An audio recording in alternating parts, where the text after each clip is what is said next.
Good evening, everybody. Welcome to your Friday night edition of, or weekly edition as it's been for during pre-season edition of Not Another Rangers podcast. But no fear, we're back on a Monday, Friday from next week again. So, fortunate enough for us, it's probably been a Friday night edition only because it's been a pretty quiet week in the world of Rangers. There's not been much happening. There's been one signing, nobody leaving. European squad announced today, behind closed doors friendly, that we don't know much about.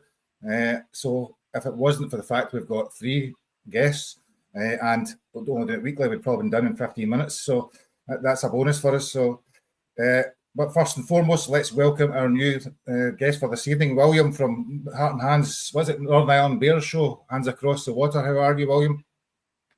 I'm good. Thank you very much for having us on, guys. I really appreciate it. Scotty was obviously on our Hands Across the Water show last week or a couple of weeks ago, Scotty. Yeah, And weeks ago, yeah.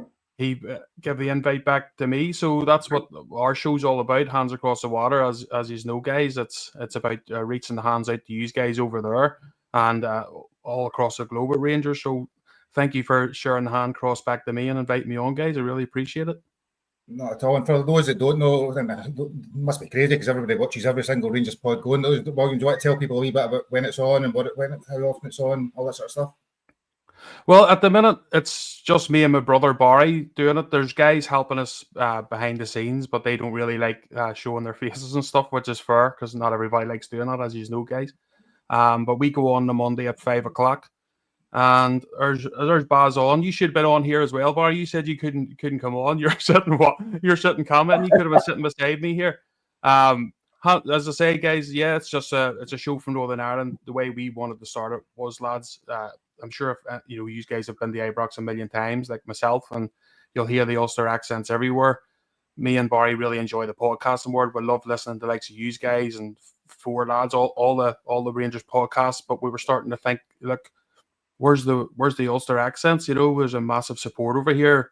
We've got a huge fan base, as you know, in Northern Ireland. We're like, maybe we should get our own wee show as well, and try and amalgamate with you guys and do wee things together like this, and that's how it started, and it's going pretty well. No, and I've been listening to it, particularly when Scott was on. It was excellent, and I think he said there was an episode with Stevie Clifford a couple of days ago that'll be winging its way to iTunes or whatever you call it, podcasts and Apple in the next day or two. It's not there yet. Just I've seen this comment from Nicholas. I don't watch them all, some are crap, so thank you for watching ours, Nicholas. That obviously will take that as a worst one, that we are good and others are crap, so thank you for that. Scott, how are you? How's your week been? It's been the usual, Gary. Work is pants, and I'm happy when I'm off. But I will say about William and Baz, I started listening to him as soon as he started on Heart and Hand.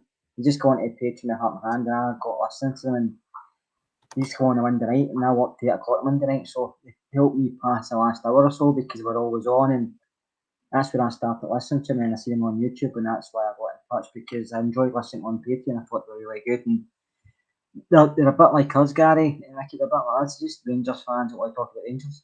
They don't think they know everything, they don't think they're always right, but they just want to talk about Rangers, and that's what we do, and that's why I would really, really enjoy listening to you guys, because it's just their opinion, but you can tell 100% Rangers fans, and not good or bad, they're always going to talk about Rangers just like us. So I'm happy to have William on. Baz can come on anytime as well, but I think he's hiding somewhere. He's watching us through his phone. I think he is. So no, but apart from that, Gary, everything's been fine this week.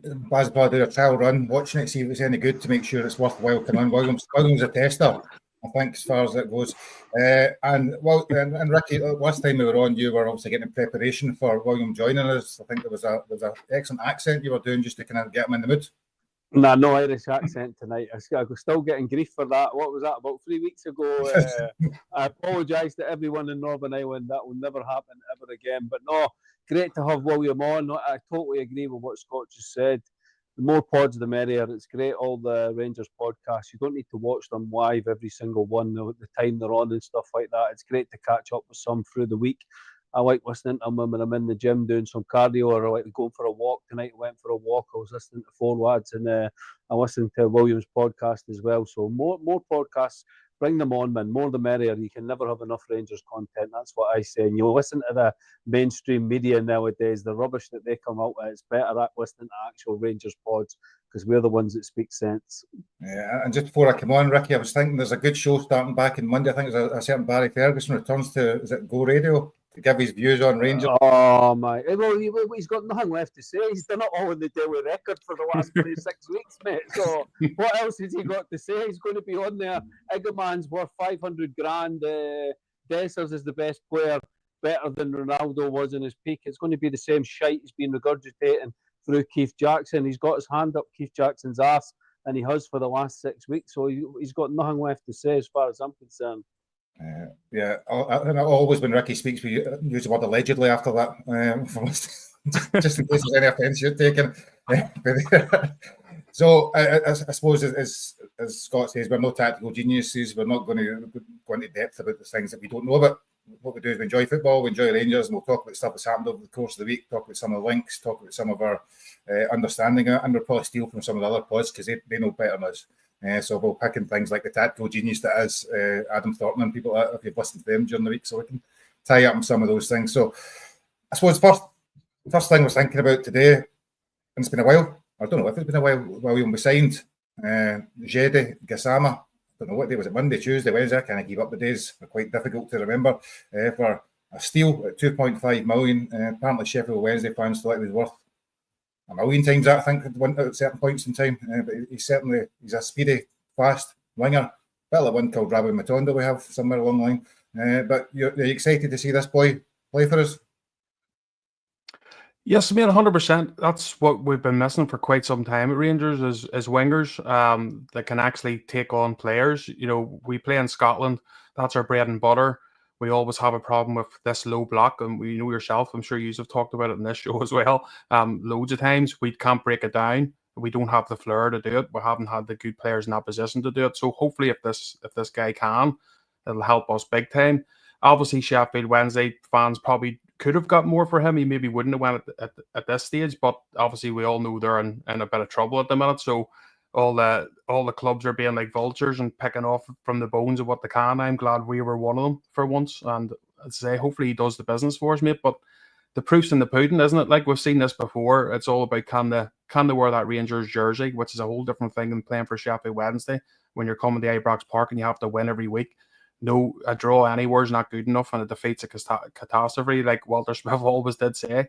So if these guys coming in, mate, are as good as they have been at their other clubs, but can use that and take the pressure of playing for Rangers, then it can be exciting. But we'll see who can rise above it, mate, and who's a jersey too big for. Have you seen anything of him play other than the obligatory YouTube highlights? Or have you seen much of him? Not really, to be honest, mate. No, I haven't. As I say, you watch these YouTube things and you don't know what you're getting really. So you don't same as but I've been reading a few of the Sheffield Wednesday comments and stuff and getting into their pods and stuff just to see what they're saying about him. And they seem actually genuinely gutted that they're losing them. So that's normally a good thing. If the fans like you as a player, normally that means that you've done well for their club, you know. But yeah, I think it's what we've needed, mate. Like Sir Ross McCausland from Northern Ireland, from our point of view, who obviously we want all people from here doing well for Rangers. But if we're being brutally honest, he's not good enough. I don't think he made the European squad today either. So that sort of shows you where he is in the plans, especially when he's down as a homegrown player, mate. Which means you can sort of put him in to get the extra players in, and he wasn't even added in. So that tells you a lot of where he's going to be in the squad. So hopefully this guy coming in, mate, is a big improvement on players like Sir McCausland. Yeah. Ricky, Scott, I'll come to Scott last because he's seen him more than us have. But talk about Gasama, I suppose one of the big things that when I've been reading about it, it does seem to be a different play on Czerny. Obviously, he's probably quicker, but he's like Czerny. He probably wasn't as much of a creator, more of a shots and goal scorer himself. Yeah, I mean, I think what I've read about him, he won all the awards with Sheffield Wednesday. Him and Shea Charles at the end of last season scooped up all the Player of the Year awards. So I think the first season he came in, he was a little bit timid. It was his first year playing in British football. He was getting used to it. So I think his grounding at Sheffield Wednesday will do him the world of good of coming up to Rangers. I completely agree with William. You never know how a 21-year-old's going to play. He's going to be, his first match is going to be Ibrox, hopefully absolutely crackling. The rumours are it's going to be a sellout for Tuesday night. So he's a 21-year-old kid. Will he start? I don't know. We don't know how fit he is.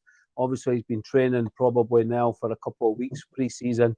Is he going to be fit enough? And is Russell Martin going to trust him to start on the left? We certainly need him because the wide positions is the positions in the squad that we're still completely so short of. It's unbelievable. We're really struggling in these positions. But from my point of view, all the Sheffield Wednesday fans raving about him. Player of the Year awards came from PSG. So he played under Luis Enrique when he was putting that amazing, probably the best team in the world together. He was at the start of that evolution before he moved to Sheffield Wednesday. So it's a really exciting signing. And if we can get this guy for Crystal Palace, who Kerr's going to pronounce his name, Jimmy Saki Waki Baki, whatever his name is, then on the right, then you can see that pace and power on both wings will be outstanding, because that's what Russell Martin needs. Listen, I think we've done well to get 7 players in at this point for the European game. The European game is so early. It's so difficult with players still being on holiday and stuff like that. I think we've got enough to beat Panathinaikos on Tuesday night, and hopefully he starts. Hopefully he's exciting. Hopefully he rises to the occasion with the crowd and everything, and we see the talent, because the guy's obviously a very special, talented player. So hopefully he can show it in a Rangers jersey. So when you're saying wacky backy there, Ricky, you still think back to Amsterdam last week? That's his name, is it? No, the guy from Crystal Palace. Scott, you have seen him. You've seen Gasama. You watch more Championship football than Sam Allardyce. He's looking good. Yeah, I've seen him live. I've seen him at St Andrews against Birmingham. Yeah, I've seen him obviously a few times on TV when I was watching Sheffield Wednesday games. But I have to say, he's going to be inconsistent, Gary, because he's a playmaker. He's an offensive player. He likes to get forward, likes to take a risk, and sometimes it comes off, sometimes it doesn't come off. But that's what you want. You want guys taking risk. And recently, 2.5 players don't want to take a risk. They want to go back to the right side. They don't want to take that risk. And sometimes the risk will pay off, sometimes it won't. And I like the type of players. And he's only 21. He's played a lot of 13 football for Sheffield Wednesday. And you can see why the fans want him to stay. Because they weren't great last season. They were very hit and miss. They had a couple of good results and they were down at the bottom. And they had to get more good results to get their fight away from the relegation area. Plus, they've been having issues behind the scenes with not getting paid, etc. So I think he was a shining light for them, because a lot of their players were coming on. There's a lot of maybe players who have been there who are defensive-minded players, but he was the one they looked at when they were attacking, when they were trying to break forward, when they were trying to win games. And I think it's a very good signing for us, but I don't think it will be the only one I'll be signing. I think we'll probably sign maybe 1, hopefully 2. I think the boy, I don't know the boy, Crystal Palace, and Ricky's put it right in my head, but Raki or something, Ricky, he's very good, but he's also very inexperienced at this level, because he's been out in Malone, he's not played a lot of 14 football. But we're never going to get these guys when they're at the peak, because they're too expensive. So we have to bring them in at this age and then maybe develop them and see how they go in the rest of them on. The boy for Palace will probably be a loan deal, because they rate him at £10 million. I don't think they're going to fork out £10 million unless we get the Champions League. And I do think one more to be in, Gary, but I think the problem is trying to get the players. Popper's holding on with his fingernails, isn't he? Until he gets his payoff. King's the same. Nsiala, I'm not sure if he's going to go. You mentioned McCausland, there were a few others. And it's easy enough to say we need to get these players, but it's getting teams to take them. Yeah. Because a lot of them are on a good wage. So I think it will be just one in, maybe one out, one will because you said they have brought in 7, which is more than I thought we'd have brought in by this time. But you just hope it's enough to get us by Panathinaikos. I'm trying to side with Ricky because he's very positive, so I'm going to side with him. So if we don't, it's his fault. So Scott starting the season positive. There we go. I don't remember that last year. William, so Scott says 7 signings in now, and obviously still lots of gaps, still lots of reshaping the squad to be done. Are you happy with where we're at this position? Yes, mate, I am, to be fair. Don't get me wrong, we're going to always be greedy and want more, and that's the story. Every room you hear, like Connor Cody and all yourself, get him in, but we don't know what's going on behind the scenes, obviously. He's sharing the endos and stuff of pictures of Rangers tops and all as if he wants to be here, so hopefully he will be, but unfortunately it hasn't worked out for for this, the first game against Panathinaikos here. But I'm happy enough, mate. The problem for me was with Rangers was we conceded the worst thing you can be for a football team. You don't score enough and you concede too many. And that is the problem for Rangers. Scottish football for me, and I love Scottish football, guys. Coming from here, I love watching it. But it's a game that you have to be, you can't be bullied in. Rangers sides being bullied for a long time, as we know.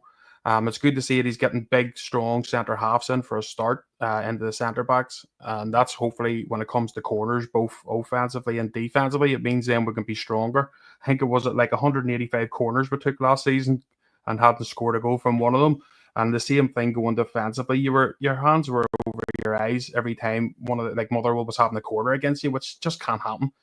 On the other side of the pitch, mate, we weren't creating enough, and likes of big Dessers who scored 50 goals in 2 seasons, and he's Marmite with the fans, he gets some slagging, but that's because, guys, in my opinion as well, Ollie McCoy's played for Glasgow Rangers, a better player than Dessers ever will be, we know that, but he also missed chances, but he had players around him that could also contribute, and that's what we haven't had at Rangers. So if you're 2-2 in a game, likes of Egaman scored 3 goals last season away at Easter Road, and we still didn't win that match. Do you know what I mean? This is the problem we've had at Rangers. So he looks like he's building players that can, in the midfield and the wingers, can actually bring goals. Asgard, another one as well. If these guys can bring goals and take the pressure off the strikers, and also if you have a defence that's not leaking 2 goals every time before we even start the flipping game, it'll give us, it's definitely a better thing for us. So I think he's building the squad the right way, mate. But as I say, we can be greedy and want more. I think it'll happen in time. There's a long way to go in the window. Is it enough for Panathinaikos? I don't know. I don't think anyone can really answer that because we haven't seen them play properly in a competitive match. So everyone's sitting with their fingers crossed and hoping that all these players just get themselves together and for that game and everything works out. But if it doesn't go well, which we hope it doesn't happen, obviously we want to be positive, but I just hope we as a support don't knock everything down before it starts. It might just take a bit of time. So you could definitely get back when you mentioned Dessers. I've been trying to tell these 2 guys for ages that the fact that he gets so much criticism is because he's the only one scoring. If his midfield doesn't people run about him, we would be less focused on him all the time. And I think bringing in guys like Asgard, Rothwell, Gasama, and hopefully a few more over the next 12 months will give that a little bit of time. Actually, basically Tim or Cherny last season, I think, pretty much the only 2 that would score. If they weren't scoring goals, Rangers weren't scoring. That was just the way it was, which isn't good enough at Glasgow Rangers. And Egaman, sorry, I did forget him, but he's not happy. I don't know why I count him. Gary, that's just what Dessers needs, more chances to miss. There's a reason he gets misses so many chances because he gets in positions. That's what they say. I suppose, Ricky, just one of the things I was thinking about when talking there. So on Tuesday night, 50,000 people under the lights, so it's still going to be like that time of night against Panathinaikos. A lot of them won't have experienced the Ibrox atmosphere. Do you think that's a worry in any way? You don't know, Gary. But I think it's. I was laughing. I don't know if you saw the thing, the Rangers review, about the Panathinaikos manager saying he knows everything about Rangers. He knows the pitch. He spoke to the groundsman. He knows the kit man. He knows it. And I sent that Derek Clark a message, and I was like, Derek, what the hell are you on about? Not one Rangers fan knows what Rangers is going to turn up on Tuesday night. So how the hell does the Panathinaikos and it's great manager know what Rangers is going to turn up on Tuesday night, and it's great that he's watched their friendly against who was the first friendly against that Ibrox? Club Brugge, and then he's watched the friendly against Barnsley behind closed doors because they both friendlies were an absolute nonsense. None of the players are going to be playing, so that's good if he's watched that side. So no, we've got to wait and see. We don't know. We hope it's really going to click. I think the sensible Rangers fans are going to give Martin a bit of time. I think we know the shit show that he inherited, mate. It was an absolute. You can see he's brought in 7 players, and you can see he still needs another 7 players coming out of the other side of the window for us to be competitive in the league. I think we do have enough, and I'm hoping that we've got enough to get past Panathinaikos over these 2 matches. But I don't think that what we've got just now is enough to challenge for the title. So, but I'm not digging the club out for that, because Jesus, the window's only been open. Martin's only been with the players free coming up for 4 weeks, and the window's only been open 2 weeks, Gary. So it takes time. And I think that you can see that the club know what they need to do, that we know what they want to do, but it's so difficult. We in the last 5 years, we've given Matondo 25 grand a week. He's happy to sit there and do absolutely nothing. He's happy to collect that wage. You've got King now that doesn't want to move on, that's scuppering deals because he's on 10 grand a week. Apparently that's what he's on because teams wanted King. It's very difficult to move these players on. And we want it to be fast. We're like, oh, we don't like this player, get him out. We don't like it. Felwell and Purdy are trying everything. But if these players are only getting offered a quarter of their wage or an eighth of their wage that they're on at Rangers, it's very, very difficult to move them on. So, yeah, to answer your question about Tuesday night, we don't know until this team turns up. We hope that it's going to be a fantastic night. I think the crowd will be right behind the team. So if these players have got that about them, they've been scouted with their personality, thinking Felwell thinks they've got the personality to play for Rangers. So the proof is going to be in the pudding on Tuesday night, mate. But I'm confident that we're going to get past Panathinaikos. Yeah. So I'm going to come back to you, Alan, because I hear Scott's voice all the time. So you're the guest. So I'm going to ask you this one. See, I was just thinking as Ricky was talking there. So Bar Cherny, in fact, I think he's missing. Bar Cherny is the same team affected. Same players are still there last year that were able to go toe-to-toe against far better teams than Panathinaikos. Do you think it's fair to say that if Russell Martin doesn't get us through, that's all right? I don't think that's not yourself. But everyone's going to go crazy. That's us Rangers. We know this, even though we're sitting level-headed now, going, "It's okay. Look, give him a bit of time. If it doesn't work out." And then when we're 2-0 down at Ibrox, everybody's going mental. And get him out. We told you he was useless before you even brought him in. I think 2% of the fans want him. You can see what's going to happen. We know that. But I wouldn't say you get a buy ball for it. I think the difference thing is, mate, this time is probably because the style of play is going to be absolutely different. So even the players that have been there, they're not going to be playing the style of football that they have been used to, and I think that might make the difference. But I still think, we should be coming into that game and putting on some sort of a show, it's not Barcelona we're playing either here, all credit to the Panathinaikos. I'm sure they're a very decent side, there's no doubt about it, but hopefully, mate, we can still get the job done. And the question you asked to Ricky there about the players, well, what way will they feel Ibrox, and will they be a bit nervous? If them guys can't come out to hear these 50,000 birds, and that's what I was saying about at the start, who can wear this shirt and who can't, this is where it tells. And if you can't come out your first game at Ibrox Park with 50,000 birds cheering you on, and that can't get you out there fully pumped, wanting to get the victory, mate, then there's something wrong, Yeah. So I'm going to ask you three so quick fire, but I'll stick with William for this. So who are you most excited of the 7 new players to see come Tuesday night? Who's one you're going to get your eye on first? Rothwell. I definitely think he's going to be a cracking player, mate. He was fantastic for both Southampton and Leeds, getting them promoted to the Premier League. He's a good player, mate. Definitely, I think he's going to be one. Now, he's, as they call it, the sexy. All these great names. Ricky tried to pronounce one. I'm not going to, because I'll make even worse one than you did, Ricky, with that name. But they're the kind of names everyone gets excited about. But honestly, I think Rothwell's going to be a cracker for us. Seriously.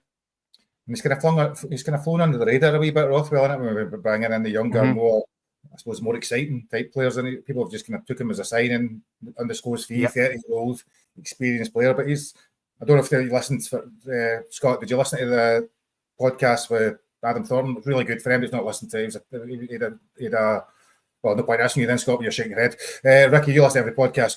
Come to you. So the podcast with Adam Thornton. I listened to it, yeah. Rothwell, and the Leeds Yorkshire Post guy was raving about him and talking about controlled practically every game that he was playing in.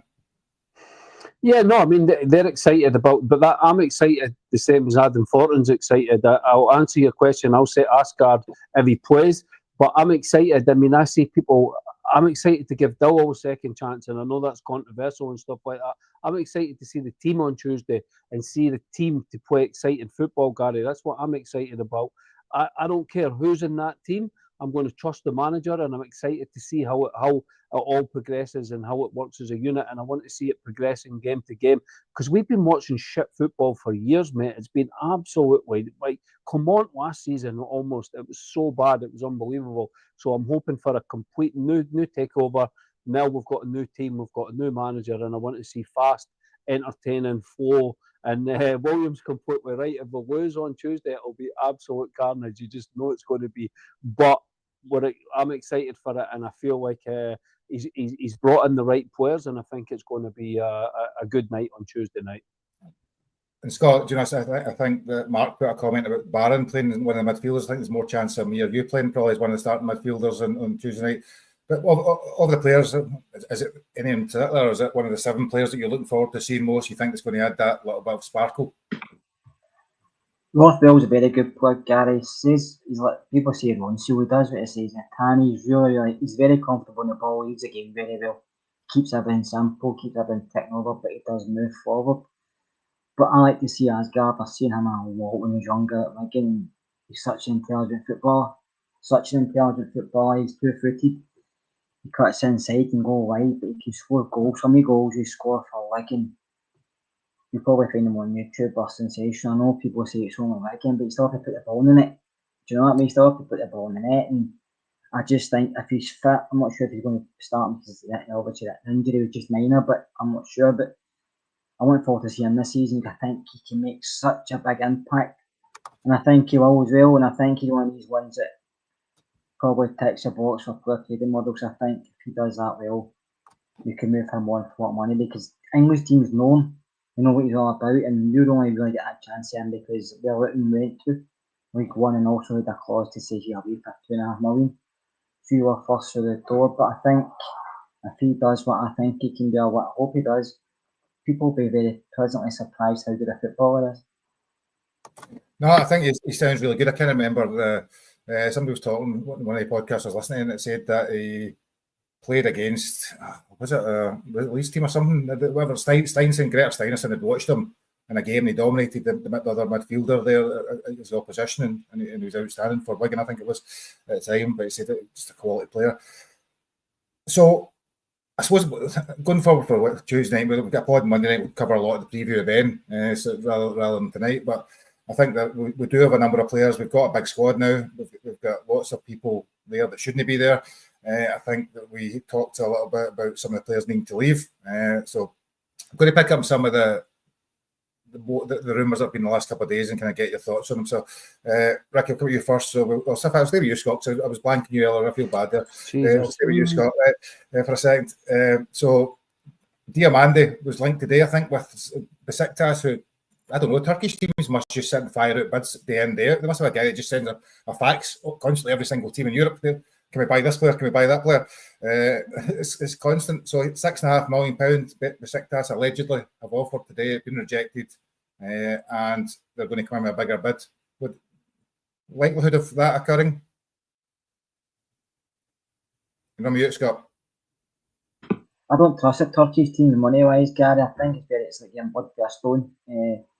But also, if I was Dio, I would say to myself, I'm not like playing Turkey. Just many footballers over there struggle financially because they're not getting paid, and also struggle if they're playing bad and then things turn against them. So if I was him, I wouldn't go there. But second of all, that's not a great offer for deal. I know I've been critical in the past, but I think he's got potential to be a very, very good footballer. I think he just has to believe in himself more. And I would say going with the English market and going with other markets across Europe, he's worth far more than £6.5 million in my opinion. Right. I'm actually quite excited about seeing Dio. I think he's actually really flourishing that team. He's got the technical ability. If the ball's in the deck rather than getting pumped over his head, he should potentially do really, really well. So sticking with Turkey, William, John Suter to Trabzonspor, who apparently just based their scouting on watching Rangers telly every week. So they will allegedly come in for a £1.5 million bid for John Suter, which is kind of quiet the last couple of days. They obviously haven't been watching us too much then, or they wouldn't be coming in for any of these players, to be fair. So whoever the agent is, he must be a Rangers fan. He's like, right, who are we getting rid of? But no, Diamande, I like Diamande, mate, to be fair. I think he'll do well. thing is with him, just quickly before going to Suter, 4.5 million, I think we played for Diamante there or thereabouts. They'll probably have a sale-on fee, I'm guessing, because everybody has them. I can't see us letting Diamante go out the door for that. What would you make for him? 500 grand or something, or whatever you know after all the fees and stuff. So I can't see that one happening, to be fair. John Suter, I think he's near out of contract, isn't he? So he can sort of go if he wants. You know, it's up to him. I don't think he'll be the mainstay in the defence, especially if Connor Cody comes. I think he'll maybe be more on the bench, maybe more domestically. Maybe now if we have decent enough to pick from, we can sort of let players rest in certain games, if you know what I mean, and tactically do it that way.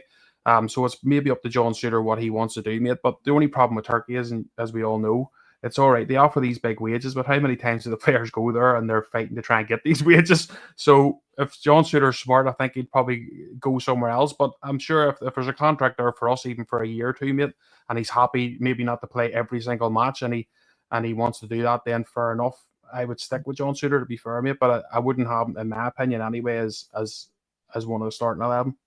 Yeah, I mean, I think he's going to start on Tuesday, and I think we'd all probably say we'd pick our team lineup. We have him in, I can't remember the guy's name, never say it, G or whatever we call him. Giga, we call him. Right? So it's probably as going to start. So even if we do sell him, it's probably going to be towards the end of the window, and we're a bit clearer as to what we've got in place. And Ricky, the next one we're going to talk about is our centre half, Robin Proper. There's been a bit of abuse directed at him because for some reason he should be giving up a pile of his wages that he rightfully signed a contract on to go back to 20. Do you think that's been a bit harsh on him? Yeah, I think it's been a bit harsh because we're the one that were handing out contracts like they were. Nobody could believe we've been terrible with our business with this last board for years, Gary. So we're the one that I would say it was 12 grand a week, 13 grand a week, and they're only offering them 8. It's a lot of money. It's not massive money, but it's a lot of money for a player like Robin Proper. So he's got every right to ask for Rangers to give him a little bit to make up, or someone. But his agent will be wanting a signing on fee and all that sort of stuff. So that's why that's been held up. But I think there's goodwill on both sides to get that deal done. So I think it's just taking a bit of time. But I think this week that will actually be done. On the John Suter one, just to go back to that, the problem is with John Suter is he's better on the right side of the defence, and I believe this big 6-foot monster that we've got from Wales that you just said, Jigga, he's right-sided as well. So one of them is going to be playing out of position. I mean, the defence, you're still looking at a defence that's a bit at Ibrox. It might be okay, but you're looking at Tavernier at right back, dodgy Butland in the goal. You've got one new centre back, Jigga. You've got Suter, who can be a great seas defender, but there's a mistake in him. And then you've got Aarons playing out of position at left back. I think that's all what we probably expect the defence to be for Tuesday night, mate. So that is, I don't think that's as solid as where we need it to be. I know it's early in the window and stuff like that, but I just hope it's good enough. I hope we can have a great night at Ibrox and take a 2-3 goal lead over to Greece. And I'm confident we'll get the job done over there. But that worries me about we've got 2 players in that defence playing out of position. Suter's going to be playing left and Aarons is going to be playing left to accommodate, because our left backs are shite basically, accommodate Tav at right back, people are saying, but it's more because our left backs are no good enough. So that's a little bit of a concern for me. Yeah. And I've said the best for last for you, Scott, just because I know how much he means to you. So today or yesterday, Miko Raskin was linked with a move to Real Betis. I think they've got order to, was it Carvalho and somebody else has left, and there's talk that they're interested in Raskin. It went quiet for him for the last month, but I think there's maybe rearing up again because the media's got nothing else to talk about. Listen, every player's got a value, and if you give me a decent enough offer, you look at it, don't you? It doesn't matter who it is. If somebody's giving an offer, you think you can take the money, then you take it. But I was listening to Russell Martin, and he talked him up quite well. He said he's got a big part to play under him, but he wants to change the way he plays, because I do agree with him. I think last season he was doing too much at times. Yeah, I think he was trying to do 6 and 8 together, but I think this season Martin wants to play further forward and leave other stuff to other players in the park, and I think that's really good to be if that's the way we're going forward, because sometimes to me the worst person for it is not even asking, it's Conor Barron. I think he tries to do everything and he doesn't have to do everything. I think he just chases balls for the sake of chasing the ball. But no, listen, if Nichols wants to stay, I'm happy he stays, because I think he's got a big part to play this season. I think he will improve again. If he goes because he got offered an offer we can't turn down, then good luck to him. Same any player, they got offered decent money, because at the end of the day, that's what we want to do. We want to bring players in for money and then sell them for three or four times what they bought them for. So it's just a wait and see, Gary. I think, like as I've always said to you, I think if Diomande played that way or Spain, it'd be worth a fortune. I think he'd be so good in these countries. I just think over in Scotland, because he's a bit more physical, maybe the role he was playing. The Rangers, he was more deeper. I think that went against him. Because you've seen it in bigger games, you've seen it in Europe, they had more freedom.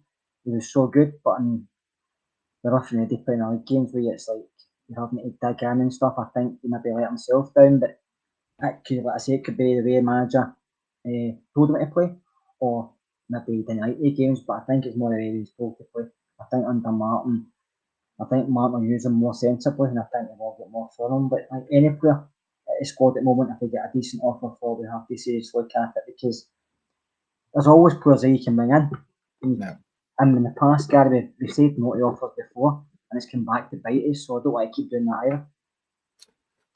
So, Ricky, just picking up on that point, right? One of the things that Russell Martin said that's been quite interesting is I suppose he wants players to play in their position and stop running about like headless chickens effectively. That was kind of, and he could maybe get 20-30% more out of Raskin if he's not exhausted. And Diomande was 70 minutes. I don't think he lasted many games beyond 70 minutes because he'd been running about the whole time. So, for those players to maybe flourish, listen to the way Martin's talking about this: stay in your position, move, do your best work in the best areas where you're most skilled.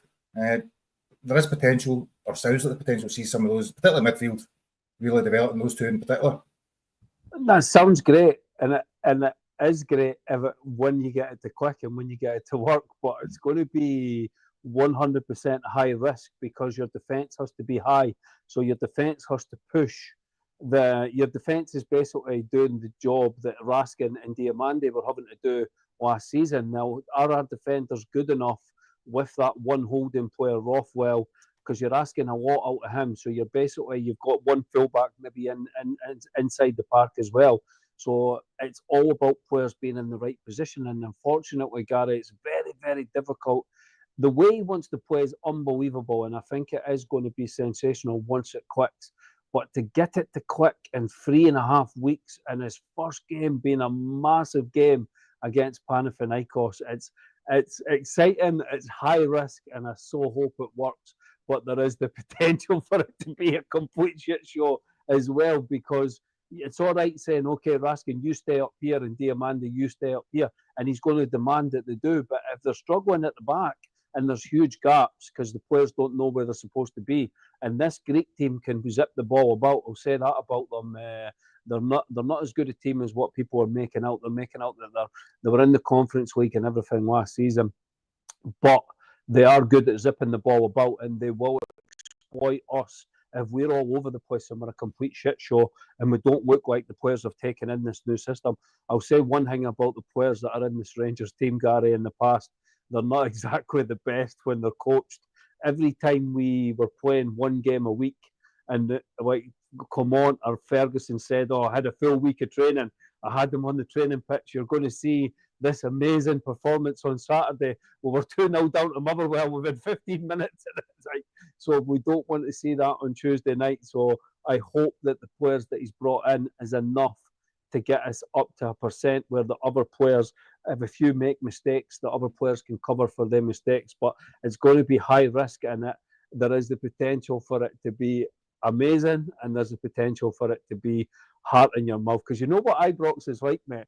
If we are trying to do the same thing like Southampton were last season, and it's going tits up, then fans will just go absolutely mental. So we will see. And so there's been talk about a number of players been forming their own B team effectively. We moved to a kind of B team out of the way, kept away for the rest of the people. Nobody knows exactly who they are, but we're assuming that it's Cifuentes, King, Inciala, Proper, Davies, and Ross McCausland. There may be more that I couldn't think of off the top of my head, but they're probably the main ones. Happy with all of them no longer being part of the plans? Yeah, 100%, mate. I don't want any of this Barry Ferguson talk of I looked those players in the eyes, and then, as Ricky says, 2-0 down against Motherwell at Ibrox Park. That done well. No, These players have hoodwinked too many managers in the past, as we know. Hoodwinked them all, done well to start for every single one of these managers, and then the standard slipped as always, and then it started to be muck and crap, and we know the story. So I'm glad to see that Russell Martin's looking at some of these players and going, right, they're not good enough. Move them to the side till we move them away. Keep them away from the flipping dressing room and infect them, because there's been an infection in our dressing room for a long time, guys. There has been, and it's been mediocrity at our club for far too long. These guys need to go. It's easy for us saying get them players, because we're basically saying, look, they're crap, send them to the B team, right? Who wants them? It's hard to work that out. How do you get it? But look, Davies went down to Birmingham, had a good season.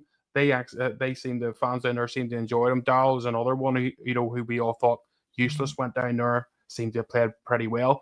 So I'm sure they will get clubs, but yeah, just keep them to the side that we'll get rid of them, because look, they've hoodwinked far too many people in the past, and we know that as fans. That's why we're pissed off, because now we know you're going to get a couple of games out of them at the start, and then they're going to fail you. You know what I mean? And it's cost plenty of managers their jobs. So yeah, I think Russell Martin's smart enough to see who needs to go. And as I say, Ross McCausland, he's an Ulster man. He's one of us. He loves the club. There's no doubt about it. I know that. But the difference is he's not good enough for Rangers Football Club, and that's just a fact. So these players just need to move on, guys, and we need to see Rangers winning again, and that's the most important thing for us. No, 100%. And you know what? You'd love Ross McCausland or many of the young Leon King, or whoever these young players have been over the years to succeed, but fundamentally they've got to be good enough. You're not, or else you just become someone, or whatever team it may be, and that's not the plan. So, Scott, looking at the friendlies, right, so we don't know an awful lot. We've seen wee bits and pieces of the friendlies, but I suppose the two bits I want to ask you about relate to Max Aarons playing at left back for a couple of behind closed doors, and Kieran Dowell playing in all three. So you wouldn't assume they'd be doing that if the intention wasn't that they were going to feature, particularly at the start of the season. You'd be wanting to get the guys as fit, and I think Aarons in particular is an interesting one that he's been playing on the left the last couple of games. I think Max can play both sides anyway, Gary. I think he's comfortable right over, so I don't think that's as big a move as people make out to be. I think he's played there before. People can correct me if I'm wrong, but I'm sure he has played left back as well, right back. As for Dowell, I watched Birmingham City quite a lot last season. Obviously, to my daughter down there, but I watched them quite a lot as well, live and on TV. And I said to you a few times, Dowell's been playing really well, didn't I? I said he's been playing, but he looks a totally different player, but he wasn't playing in the same positions he was playing for Rangers. He was always in the 10, just behind Jay Stansfield, so it's a totally different role Birmingham were playing him, whereas we were playing him out on the right, try to track back and win the, and that's not his game. So I sniff Martin. Martin I know him quite well because he's managed England all his life, and obviously he's seen Dowell different teams and different levels, and maybe thinks there's something they can do. But also, I do think the players he uses just now, come in the August, start of September, these players might not be in his plans either. It just depends who else he can bring in, but I think there's ones that are still there he might be going to have to use, and Dowell may be one of them. But I think that if he does use them, he might use them in a different role that maybe Clement used him in. I think Clement kind of didn't use him properly. I think Dowell looked lost at times. I think that was down to the manager. I think it's been anything else. But as Clement does say, Gary, maybe not see the best of Rangers till September or October, because it can take a while until this formation. I'm not saying we're not going to win games. I think they will, but he's drumming this new formation in these players. They're going to have to use it because he wants players to be able to pass the ball kind of blind, because they know their teammates behind them, next to him or in front of them. He doesn't want to, so he wants it, but it will be a risk. If you watch Martin's teams with Swansea, MK Dons, Southampton especially, and they found that hard because it's a higher level in the Premier League. They do take a lot of risks, but they never changed it, and they'll get abuse from it. But a lot of managers do get abuse from it. So is that a good thing? If I was a manager, I wouldn't change it. When I used to coach years ago, I never changed what I wanted to do. Even if it wasn't working, I said it'll eventually work at some point, and it never did, but I wanted to stick my own way. So I do. How did that go for you, Scott? Did you get sacked? No, the team just folded. There's a lot of young boys, and it just went elsewhere. But I only done it because the coach left and the team are going to fold, so I kept it going. But I just feel we need to give them time, and I'm no user. I don't want to keep sacking managers like I said in the past, just for the sake of it. But I think we have to give him time. I think he's got a philosophy, he's got his own plans, he's got his own ways, and if it doesn't work, it doesn't work. But I think we have to give him time. He's in the door now. Nothing's going to change. So I think we have to get behind him and the players, even if we don't like someone, or don't like him as even want him as manager. I think we have to, and as fans, they might criticise. We will. We'll probably criticise next Friday night if we don't really win on Tuesday, because that's the way football is. But I think as a fan, you have to give him at least a few months to bed his own ideas into players. Some players will take it in like that, other players won't. And we'll know that straight away, and that's the Wednesday night. If he can move players out, new ones will come in as well. And the thing with Dowell, I think people are starting. Maybe I hear a lot of people talk now that people know he's a technical player. That's the thing. We know he's a technical player. He's good on the ball, and I suppose it's linking that with the fact Russell Martin's view is play with the ball. So whereas in Collins' view was just pop the ball over the top of somebody and run on it. So there, you can see the logic why Dowell could fit into that team. And there's a lot of talk about needing pace in the team. You need an element of pace, but the ball moves quicker than the player does. So if you can pass the ball well, that's the plan. So it could be different. I think in terms of Aaron's, Ricky, this certainly looks like, and Ridvan not being in the European squad, does it spell a change in left back? So Jeffrey's still there. Ridvan looks like after 3 years and 74 appearances, he's nowhere to be seen there, possibly injured for all I know. But Aaron certainly seems to be taking that place at the moment. Well, there was rumours that Yilmaz was at Yamal's party the other night getting thrown about and he's injured again, so I don't know if that's true.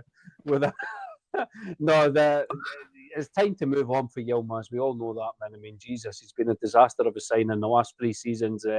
He's never, ever, even when he said they're running the team, he keeps getting injured. The football's like a medicine ball for him and it hurts his little feet all the time. So send him back to Turkey is the best way, 100%, mate. But we know that I think a lot of these players are still going to be under trial up until the end of the window. So I think Martin, he would have loved to have 11 new players if he could for his first match, but he's been given 7, 5 starters, you would say, probably 2 squad players and Cameron and Fernandez at the back. So a lot of these players, like, it's all right saying Dowell this and this player and that player. That's what I said. I'm looking forward to seeing how the team performs on Tuesday, because we're going to find out a lot about these players. We're going to find out a lot about Tavernier. We're going to find out a lot about Dessers. We're going to find out a lot about some other players that are going to be having to start. Maybe Dowell will start, maybe he won't. Maybe Gasama. You've got Cortez. You've got young Curtis. Young Curtis for me has been the best player in pre-season now, all the stuff I've seen. So I would not be disappointed to see young Curtis starting on the left on Tuesday night. I think he's good enough. He's got the pace. He's got the power. He's turning into a man. So for me, that would be a great option. I'd rather see Curtis than I would Cortez. But as I said, I think a lot of these players are still on trial, and I think he's probably looked at Yefte and he's seen things that he liked and he's seen the bad parts of Yefte, and he probably thinks, look, you're not ready to start in my team. The discipline's not there in your performance. Your defensive work needs a lot of work, and you're going forward, your final ball needs a lot of work. So we can work on that throughout the season. Aaron, you go there. Tavernier, you go there. He thinks that that's the best solution with the fullbacks he has. I know a lot of people are in the comments, all the usual stuff about Tavernier. Tavernier's this, Tavernier's that. We could have a whole podcast going on about that. I probably agree with some of it, but at the end of the day, Tav is still here. We've got a fresh new start on Tuesday night. We'll have to see how that goes before we start bashing the players. There's people still wanting to bash the players already on X and everything like that. It's like they get a kick out of it. Just take the baseball back to every one of them. So we will see on Tuesday night. The proof will be in the pudding, Gary. But as I said, I think a lot of these players are on trial, mate, and we're going to find out if they're able to fit in a new Russell Martin system. We'll learn a lot about this team over the next 2 weeks, that's for sure. When we're after this 2 games against Panathinaikos, we're going to know a lot, and there's still going to be a lot of improvements. That's the exciting part going into the new season. No, that's it. And anybody that thinks the team that starts the season ends the season is bonkers. It changes and evolves as the season goes on. So the 11 that start on Tuesday night, nobody 11 for the rest of the season. Just thought it's a shock any that maybe think that's what's going to happen. It's not. William, I've never found out your view on Ridvan. Ricky's been very clear in his view on Ridvan, and Scott certainly it's probably a bit less harsh, but it's not a big fan.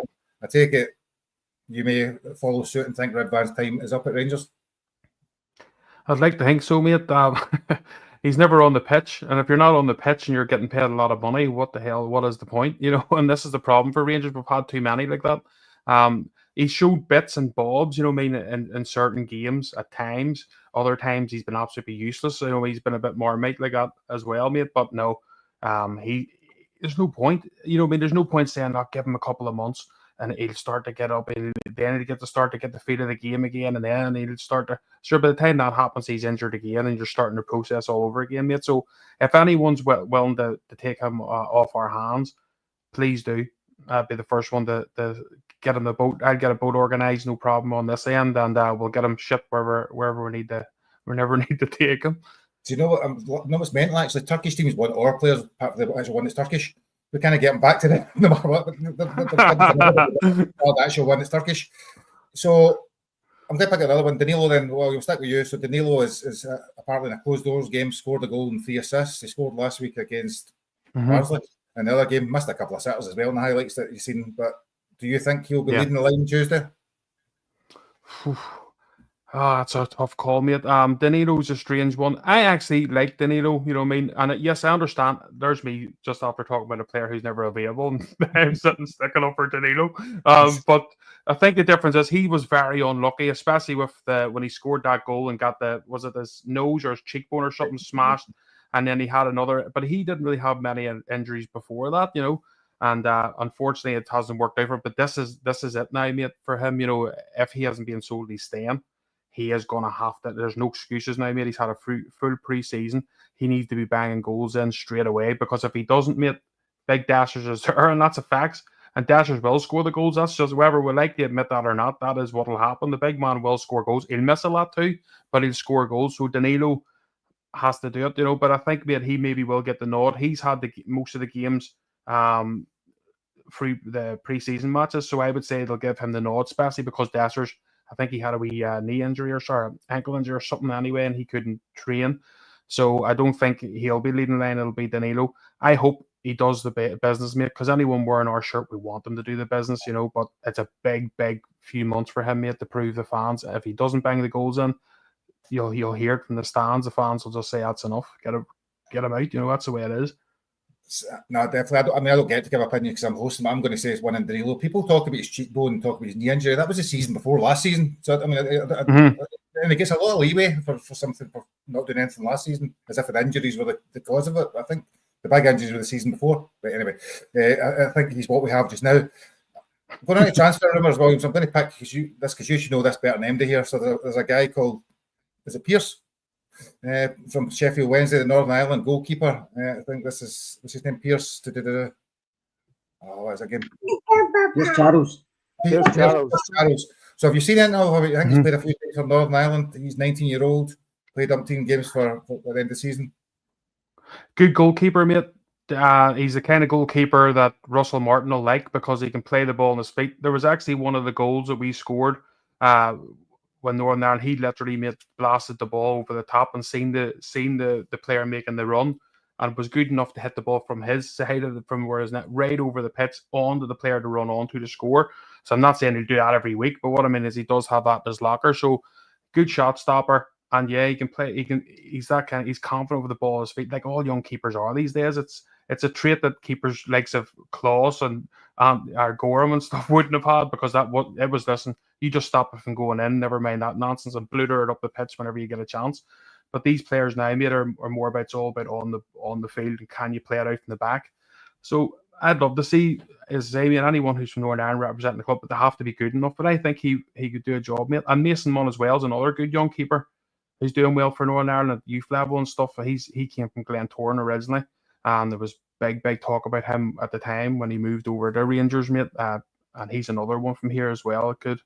I think he'll break into the team eventually. Give it 2 or 3 years. I think Mason Munn will be a keeper for a long time at Rangers. William, can I? Can I just ask one? Is he number one now for Northern Ireland, Charles? Mm-hmm. Yeah, his brother as well plays. Can he save things with that? We're old, right? So we remember when keepers were actually focused on actually saving the ball and keeping it in the net, using their hands. Is he good with that? I know he's good with the ball at his feet. Can he do that, William? No. But to be fair, and like Northern Ireland, we're not the greatest, so we're getting a lot of shots on us, to be fair. But so we're used to that, mate. But no, he's done a good job. Seriously, I have to say, I've been impressed with him, mate. That the Northern Ireland team, this is a whole different thing, but the Northern Ireland team at the minute is very, very young. Michael O'Neill has a young team there, and they took a few drubbings. They did, like, now they're playing real good football and they're really, really shining. And that whole squad's coming together. That's why I worry for McCausland, because McCausland isn't even getting into that team now. Yeah. He was for a few games. He's not even getting into that team now, mate. So that's bypassing him. But the keeper, Charge, he is a good player, mate. But I can be biased, you know what I mean? But yeah, I think he'd be a good fit. Good. Because the coach, Gary, the coach is that we've just taken, he was the Sheffield Wednesday goalkeeping coach. So I think that's where the link comes from as well. So maybe that's why we're interested. So I would like to see that one get done. I think that'd be a great signing. Yeah. Scott, in terms of other links, man, I hate to talk about links because they're nonsense, 99% of them. So the only other one that's probably a true one, well, two, is Connor Cody. And one day he was pushing to be there. He was going to be there the next day before the deadline. The next day, then 24 hours later, he's on a flight to pre-season. That one doesn't seem to go away though, and as Scott, as Ricky says, he's posting Rangers pictures and things like that, trying to sit with his blue boots on.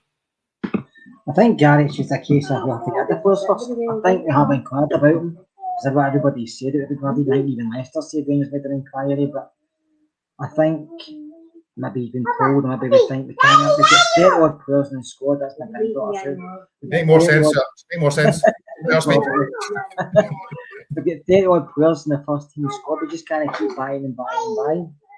So I think if proper went or Sutter went or one of the centre backs went, I think Cody would come in. Cody's not going to come in for peanuts, is he?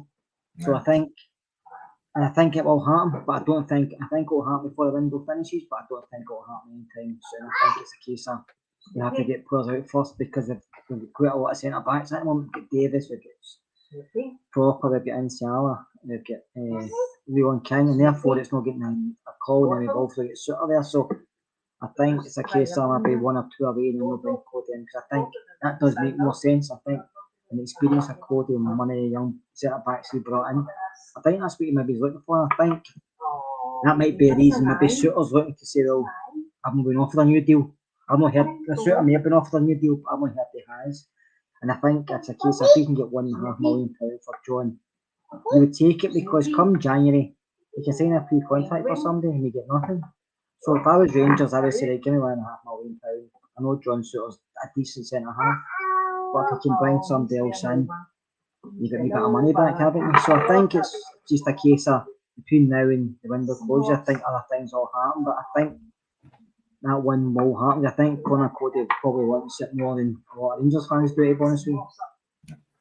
And Ricky, so you spend hours upon hours at the gym, listen to every podcast, so you'll know better than any of us what links there is. Is there any other ones I've missed other than the way you want to?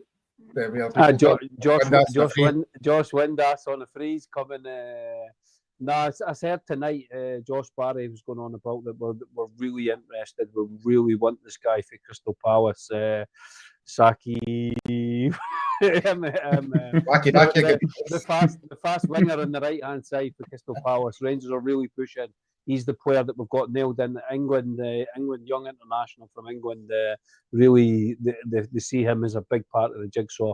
So hopefully that's one that we can get over the line. And the way that we're speaking tonight, they're still hopeful of getting that done before Tuesday. What would be? But I wouldn't take Windass. I mean, I was been thinking about it, and I'm like, I don't know, because I think everyone says he's not the same player as he was when he was at Rangers, and he's improved and blah blah blah. But I think he's his ego's too much for the actual player that he is, and there's no much air in between his head, and I think he could disrupt the dressing room and come back really big bollocks. I don't think he's the sort of player. We've got a lot of young players still in our squad, which is great. I think if you bring in a brilliant player like Connor Cody, I'd love to see that, because I think his experience, great personality, unbelievable in the dressing room. I think our dressing room's crying out still for a player like him who'll bring everyone together, because you can see there's still cliques going on with the people that speak French, like Raskin and the Diamande. They're all communicating in French. This new guy Gasama is going to be speaking in French. You need one player that can sort of mix that up and drag everyone together. And I think Cody could be that player, whereas Windass is the complete opposite. I think he could have a negative effect on the dressing room. But it's went quite quiet this week compared to last week. There was periods where we were linked with about 15 wingers in the space of 2 days, and it was so insane. But this week's been a bit more quieter. The Dutch guy as well, the big centre back that's got a heart problem, he looks a very, very good, very, very decent option. But the problem is these are all right-sided centre backs for some reason. But I think he looks like a decent option if we do move Suter on. Which for me, I mean, no for $1 million, but if you're starting to get up to $3 million, which I don't know if they're willing to pay that, the Turks, then I would be starting to think about move Suter on and maybe find a cheaper, better replacement that's a bit more suited to the way Martin wants to play. So I think there's going to be still a ridiculous amount of business done, but it is going to be heavily dependent on the players that we can get out now, because our squad is 34, 35 players, mate, and that's just ridiculous. And it's not fit. It's not like 6 or 7 players that are on crap money. There's players in there that are on absolute fortunes that we need to get moved on as soon as possible. And once you start moving them on, then it's easy to bring in a few gems. And I think the team is going to be exciting for when we line up against Motherwell on August the 2nd. I think that's going to be a complete different lineup, like you said, to Panathinaikos. So I'm excited to see what's going to happen over the next month still. Yeah, you've also got to see what happens in Europe. Do you know, at the end of the day, if we're, and the worst comes to the worst, we get put out with Panathinaikos, you get a really tricky tie to even make it into Europe at all. So that's 10, 15, 20, all the way up through the Champions League's 50 million that's impacts in budget. So until you really know what's happening, those different things, if you run a club properly, like we're supposed to be doing now with American investors and American owners, you're not going to throw money out something until you know what money's going to be coming in, I think. So yes, and so between players going out, Champions European progression, we know where we're at. That'll inform a number of signings probably during August, rather than just everything happening by the middle of July, I think. So there's still plenty more to come.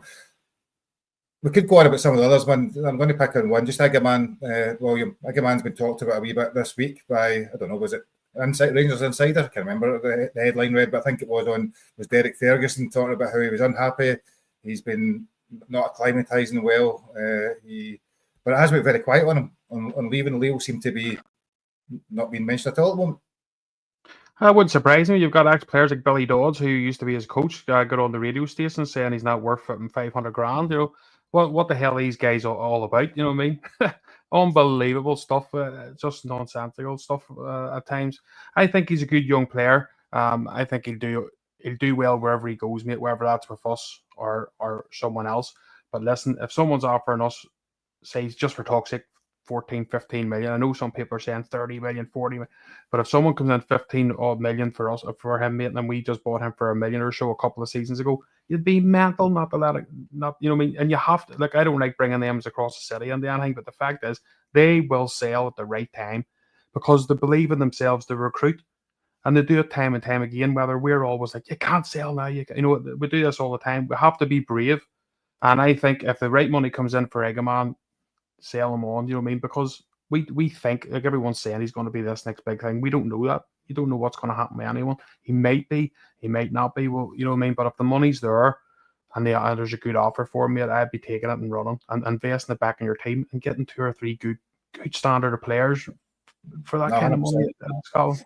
Definitely. No, and just the sides, the team across the side, they sign a lot of draws as well. The problem is they can buy more players, and the draws gets lost. The amount of players I've seen leaving from there as well, are the odd one like Kuhn, and other ones are the one that masks the draws as well. So it's I think because they buy in bulk, whereas we buy 1 or 2, and they have to succeed. So so we're coming to the end of the pod. I can see it's just over an hour gone. I may have missed things that's happened during the week, so I'm going to do a sweep round. If there's anything we've not picked up on, I will. I don't do your hand up there, Ricky. It's not a class. I'll be just scratching your head. Right. We'll come around Scott first. Is there anything else that we've not covered that I should have covered? Like, I think we can have covered up anything else. If we've not covered it in another pod, we've covered it. I just say on Hagaman, I think Hagaman's got a high ceiling, but it's up to Hagaman when that ceiling finishes. But I do think deep down they want to go back to France with a bank. He wants to go to Akinda to play football. But I do agree with William. I think if you get between 12 and 50 million, you do sell. I don't think he will be here long term. So I think they get that type of money and take it and run. I do, and I like the boy. I think he's got eyes on. I think he's a very good player, and he will become an even better player. But by all accounts, if he does want to go back, then don't stand in his way. But I'd just like to say, I'm fed up with players. When I have something to say about Rangers, you don't have to criticise us. You don't have to say things that get clickbait in the media because it's pointless. It's pointless for us because we turn against you, but I think it's good for them because they're getting the time. If you coach somebody and you don't think he's good, you don't get into the world by the way he's this and that because that's not where you want to be. Because if you want to get back into the game, clubs might be put off for that. Saying, well, last time he was a coach, he criticised some players, and they'll get guys saying, I don't want him to be my coach because he could end up telling everybody what I was like in the change room, stuff like that. So I think they have to watch themselves as well. But you know that why that happened, didn't you? They get offered the job. And there's none of these stories that have been coming out. So I'd just like to say also thank you to William for coming on tonight. It was great. And like I say, I can come back on with your pod or Gary or Ricky can go on. Ricky likes a rant at times, William. So Ricky come on hands across the water and rant till he's blue in the face. That's the thing he likes to do. Yeah. And that's why we now have 2 shows a week so that Ricky can get all the rants in. So you see we go. We'll be on there, but it's 1 a week for there. I suppose you said there in terms of the. I lost track. So I was listening to your granddaughter there. So I'll come to you first, Ricky. I'll remember that again. Somebody put in the comments, "Has someone got a duck?" That was brilliant. Someone. That's absolutely class. No, nothing, mate. I'm absolutely happy. I mean, that Eggman stuff's a lot of crap. We've covered that on past pods. Of course, the guy's going to be unhappy a little bit. He was dropped from the team. He was the main man when we were playing Tottenham and Nice and all these big matches in Europe. And then towards the end of the season, we brought in a guy who had 2 PSI in his head, and he dropped him out of the team. Oh, there we go. There's the duck. Yeah.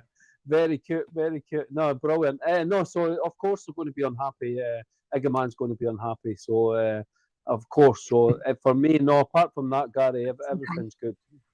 And I remember what I was going to say. Hiya.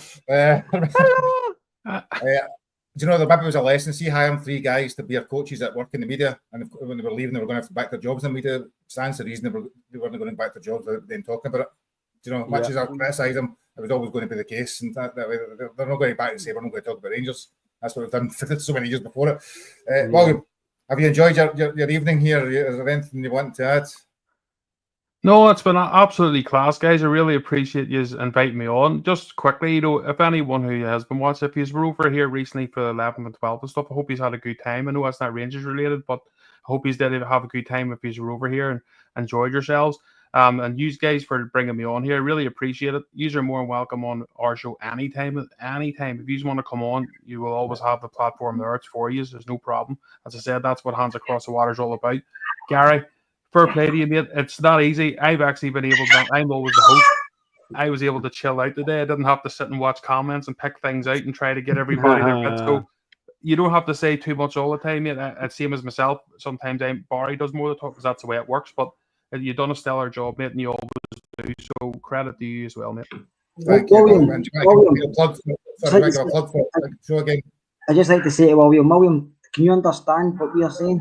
Because sometimes we talk very fast, especially myself. What? No.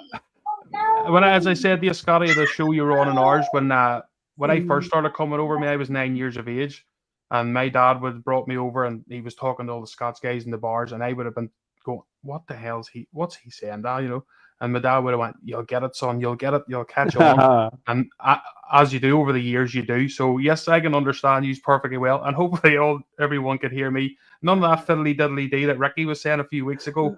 Hopefully, I haven't come across that way. No, brilliant, mate. You've been brilliant. Absolutely superb debut on the pod. You understand everything you say totally clear. You speak really well. You pronounce everything. There's no way nobody can understand you. I've seen a lot of people putting positive comments in the comments saying they were loving the accent and stuff. So it's been a great debut for you, and I'm glad you came on the pod, mate. Superb. No, 100%. 100%. So, want to give a last plug, William, for your show, so that people that maybe didn't tune in at the very start know where to find you. Yeah, you'll find us on the X and Facebook. It's Hands Across the Water, and also on the YouTube. And as I say, look, it's a show based here, but it's all about our one love, which is Glasgow Rangers in Scotland. So it's all about Hands Across the Water. It's about friendships over in the mainland and over here, and that's what we're all about. And being on shows like this and Scotty coming on our show is basically exactly what we want the show to be about. So thank you everyone for the kind comments as well. I really appreciate that. Fantastic. So, came to the end of the show. We will be back on Monday night as we go back to 2 pods a week. So, Monday night will be the full preview of the game against Panathinaikos on the Tuesday. Am I right saying that, Scott? Nod your head if that's right. We are back on Monday night. Yeah, we are back Monday and Friday, Gary. Obviously, it's previewing the Panathinaikos game, and then Friday going over the result and looking forward to Middlesbrough. Yeah. So we will see you all on Monday evening. Have a good weekend, everybody. Hopefully you enjoyed the show and take care. Good night.